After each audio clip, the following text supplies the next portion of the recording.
The queue outside Guayaquil's cemetery is a grim warning. Cesar Alvarez lost his mother a week ago to COVID-19. Now he simply wants to bury her. El dolor humano no tiene factura, no tiene.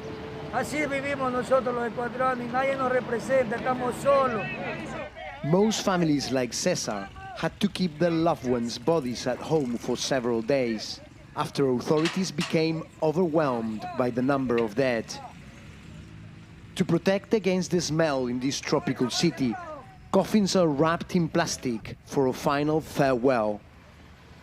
While authorities claim fewer than 200 deaths from coronavirus in the whole of Ecuador, the city's morgue was overflowing.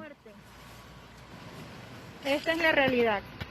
The mayor has now announced 2 emergency cemeteries in Guayaquil to cope with demand.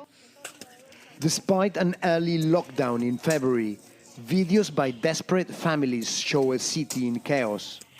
Hemos tomado la decisión de enterrarlo.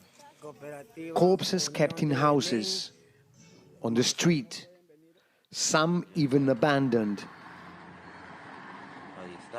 Hay que decir la verdad. Sabemos que, tanto en números de contagios como de fallecimientos, los registros oficiales se quedan cortos.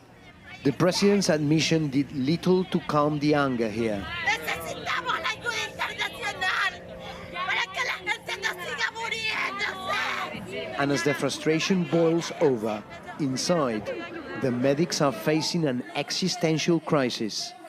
7 nurses have already died, and 147 are infected. Over 100 more resigned due to lack of protective gear and support. Y todo, ya antes hice un periodo de apnea, que tuve que ir a emergencia para que me pongan oxígeno. ¿Qué están esperando? ¿Que yo me muera?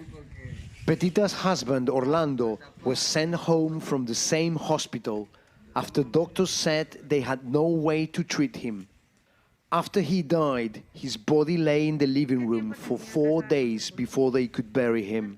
Porque es algo que usted nunca espera, porque nos tocó hasta incluso dormir afuera. Ahí dormimos en unas sillas ahí porque el olor era insoportable, no se podía entrar. Despite the lockdown, authorities say as many as 3,500 people may still die from COVID-19 in this part of Ecuador alone.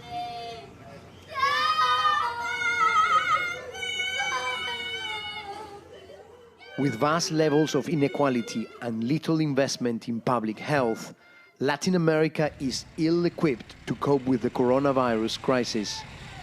The fear in this region now is that Guayaquil may only be the beginning.